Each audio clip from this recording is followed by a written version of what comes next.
You know what time it is, Cory? 5 questions. It's time for another set of 5 questions. Patrick, Cory, Baseball Mapper boys, let's get it. Another installment of 5 questions. What do you got this week for us? I got 30 seconds for you to answer 5 questions. Question number 1. Let's see what Question we got. number 1. My favorite baseball card growing up was the 1989 Ken Griffey Jr. Upper Deck rookie card. Yeah, I could have called it. I had it, and then it went missing along with a very small box of all my valuable cards. The most expensive ones? If you're watching, you probably know who fucking took it. Yeah, you probably know who you are. All right. Anyway. I heard this story. That's a special card, by the way. It's in your heart, too. Stole my childhood. It's your childhood and the kid. Maybe it's all my fault for putting all my valuable cards in one small little spot. That's a bullseye. That's a bullseye for somebody to enjoy. You're right. Man, I loved Griffey. I had over 50 of his cards. That was my favorite. What was your favorite? Oh, I was waiting for the question. Yeah. Okay. Okay, so here, like you, because we had essentially the same time, our childhood collecting cards, early 90s. I think was the height of it for us, which means the Frank Thomas, the Ken Griffey Jr., you're talking about the Upper Deck, the 1990 Upper Deck series. I was big into baseball and basketball cards as a kid. So I was really, really big on collecting the Michael Jordan era basketball. And then probably my favorite, I think, was like the 1991 Topps. The Frank Thomas card from that year has him actually in an Auburn Tigers jersey, his rookie card. Okay. I think that was 91 or is that 1990? It's right around there. And he is like playing first base. He's playing first base, ready to receive a ball at first base. I can remember the card in my mind. Not a super valuable card, but I just always liked the idea of getting the rookie card, getting them while they're young and not known, and the potential. And so if you ever seen our unpacking videos, like we're still excited to get the rookie cards because you never know. Yeah. And I remember at that time, I mean, he was a young kid and a lot of potential. And little did we know he'd become a future Hall of Famer and one of the best players ever on the White Sox. From that era. Yeah, absolutely. All right. Awesome. Good one. Good question. Yeah, thank you. Question 2. Number 2. All right. It's a long one here. Okay. Buckle up. I'm going to have to read it. Okay. When Manfred assumed his position as commissioner of Major League Baseball in 2015, he stated his goals were youth outreach, embracing technology, quickening the pace of play. Quickening the pace. Strengthening player relations. How's that going? Creating a more unified business operation. Right. I think Manfred did a commendable job in managing baseball through the COVID pandemic, right? I would argue. But he followed that up with gutting minor league baseball, right? Man. So it seems like, not only gutting minor league baseball, but swallowing the best in the most prominent independent leagues. Absolutely. Right, too. So they're not really independent anymore. Creating a deal that favors Major League Baseball over independent leagues, minor league baseball, everything. You're right. So it seems like everybody hates Manfred. Yeah, everybody seems to. Right. There's got to be some redeeming, something redeeming. Damn it, that's about his rule over baseball. That is a tough question. What is one thing you think he's done well? One thing he's done well. That's a really good question, bro. You did it again. That's a good one because it's easy to pick out the things I don't like. Yeah, it is easy. We could make a list. I hate the idea of fixing baseball by shortening it. Yeah. That has been something he's been trying to do from the very beginning, and even pitch to the clocks and all that stuff. Having a runner on second base to start the 10th, which is coming back this year as well. Yeah, that extra inning rule is there to shorten the game. Let's get it over with. Yeah. Nobody wants to watch this game. Is that really the message we're trying to put out? Right. I love the yearly 16-inning game. Right. 5 hours kind of. I'm okay with players playing every now and again. I understand there's some issues with pitchers getting hurt. Now you got outfielders, bench players pitching, whatever. It's part of the charm, man. But I will say this. I do know that last year was hard. It was hard. I would say the crowning achievement for him, and even then I struggle because if you remember in the summer last year of 2020, his messages were just so mixed up. Like, I felt like he had no idea what to say. And he would come out and tell us one thing, and then the labor negotiations, the players weren't agreeing with the owners, and then he'd come out and be like, guess we're not playing. I was like, come on, man. Is that the message you want to deliver? I feel like he stumbled and bumbled. But to get baseball in some form, and granted, there were a couple of hiccups. I remember the Cardinals, remember the Marlins, there were COVID outbreaks and all that stuff. You had the 7-inning doubleheaders and all that stuff. But to get baseball last year so that there could be a World Series champion, that we obviously, as baseball fans, we wanted it. And to get that has to be the crowning achievement, because there's been a whole lot of mess, whole lot of wet in the bed, and I hope Manfred gets things figured out. I hope he honors some of the things he wanted to do. I want him to find a way to bring more people to baseball, to celebrate baseball. Let's not make things worse. I feel like every time he gets an opportunity, he's been making things worse lately. And that's not the reputation you want to have. I would love to have a commissioner of baseball that I felt loved the game. And I am waiting for that to happen. Yeah, it's a interesting position because you would like him to love the game, but he's a representative for the owners. Right. That's his job, right? But does that mean the owners don't love the game? I just don't understand. It's a business. I get it, bro. But, if we love this sport, I like to see some owners who love it. You've got some owners who seem to really be passionate about the game, their team, their city. We've got to get people to want to love this sport like we do, right? We need less people who are anti-baseball. So get it figured out, Rob. Get it figured out. Question 3. Was that 30 seconds? Yeah, pretty much. Yeah, right in there. Question number 3. All right. Another long one. There's a lot of written rules of baseball that are kind of outdated at this point. Don't steal bases. When you're up.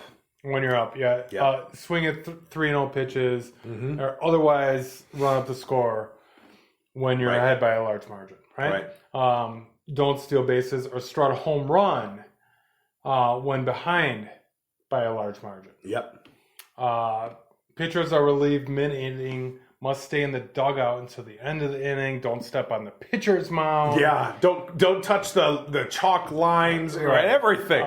Throwing at hitters is okay. That's good retaliation. Well, he deserves it. Do you have one unwritten rule that you'd like to keep, or one that you're dying to get rid of? Okay, so in just the first, when you finally mentioned the idea that it's okay for baseball teams to police the game, right? To have players police the game.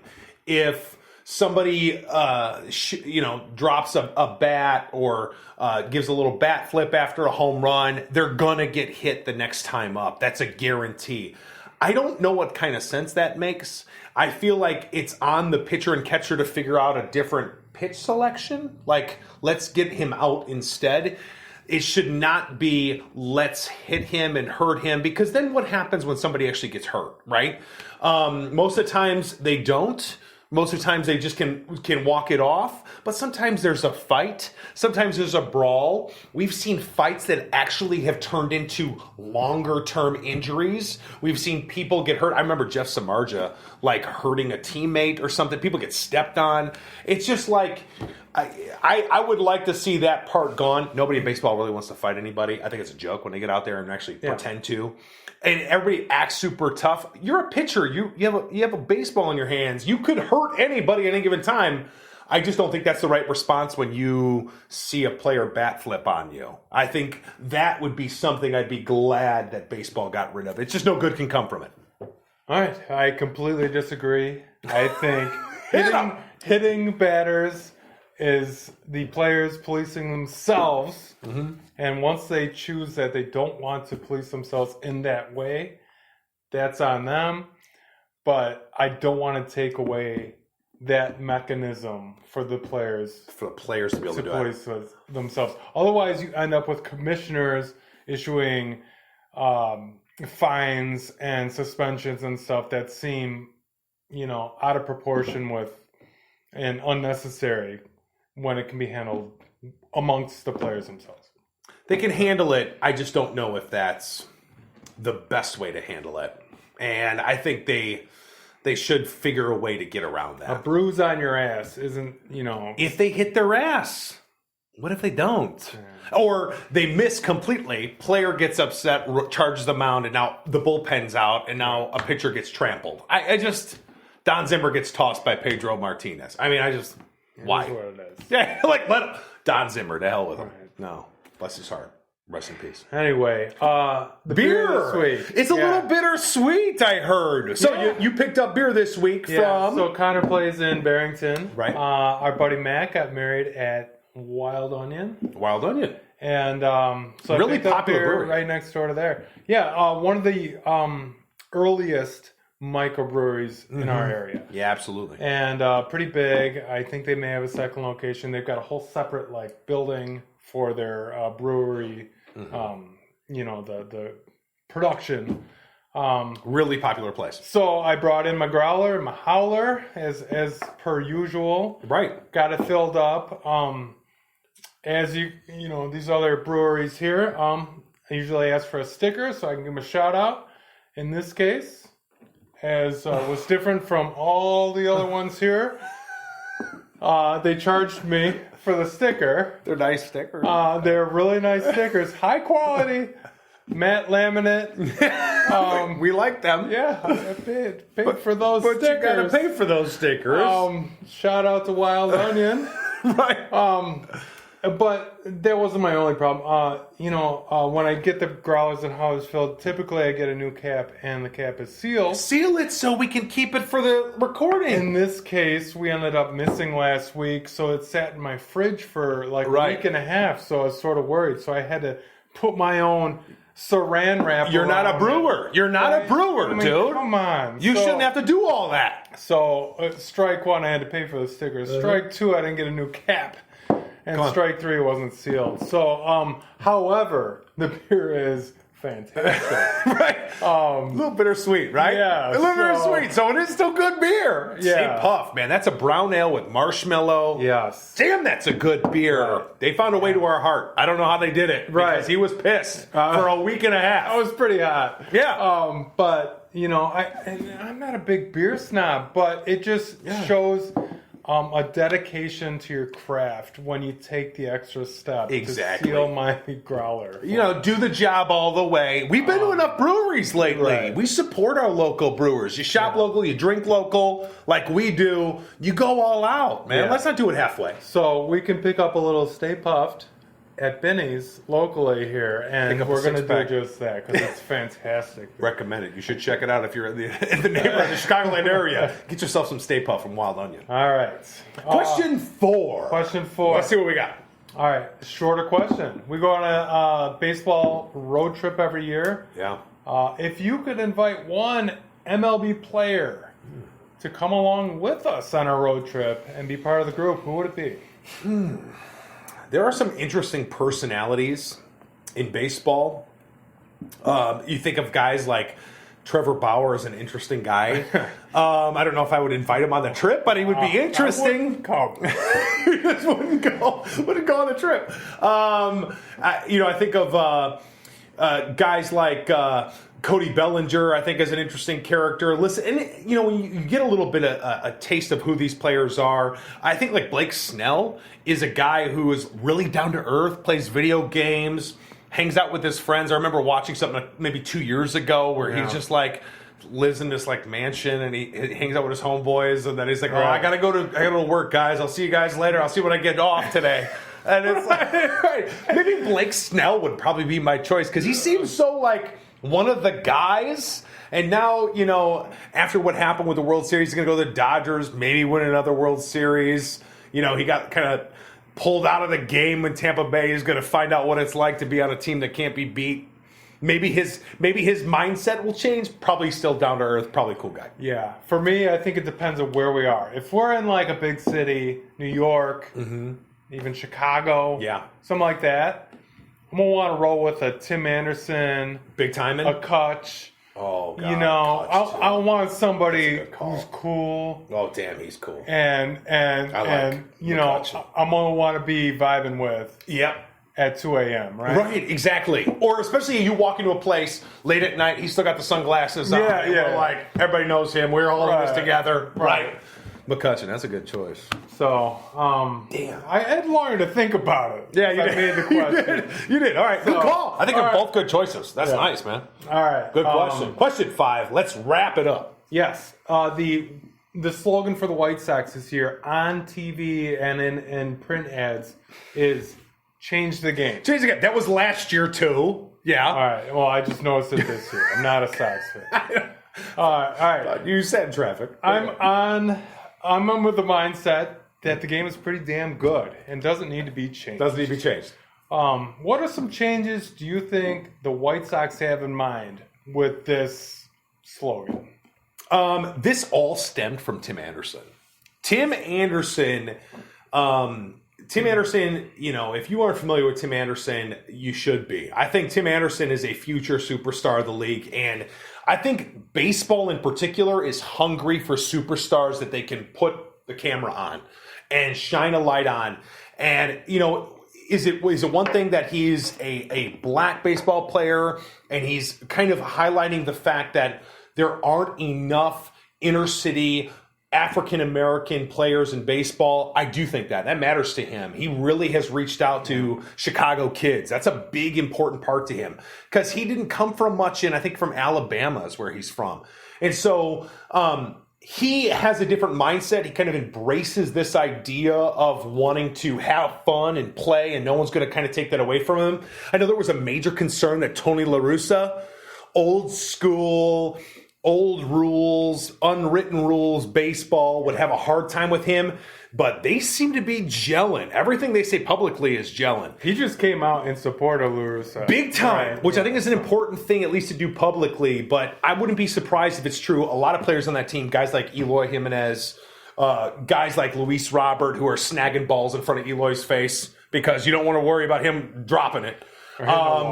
They're having fun, and I think it's changed the game is like, let's have fun playing. And as a Sox fan, man, if it means winning, that's how they can change the game. It's been a decade of loneliness and sadness, and I'm ready for the White Sox to change the game to winning. That's what I need in my life. That's a really good answer. I thought, to me, change the game meant like, let's add bat flips as an acceptable practice to the game. It's not all of it. And I like your answer of like, by and large, black people are missing from baseball. Mm-hmm. And choosing other sports, right. Just not into it. So if that's what this means for Tim Anderson and White Sox, that's fantastic. Right. We got a lot of Cuban players on the team. Right. Just there's a different air around this team. They're young, they're having fun, and they're playing the game in a different way. And it's an opportunity, man. Yeah. Let's see what they can do with it. All right. 5 questions. You did it this week. Nice. Another good set of 5 questions. You had some time. You put it together. I liked it. I hope you enjoyed it. If you aren't following us, please do. You should. We'd love it. At Baseball Mapper. YouTube, Facebook, Instagram, Twitter. You can find us on all platforms. If you like what you see, follow us, subscribe to us, and we'll keep it coming. Next week, another 5 questions, as promised. We'll see you then.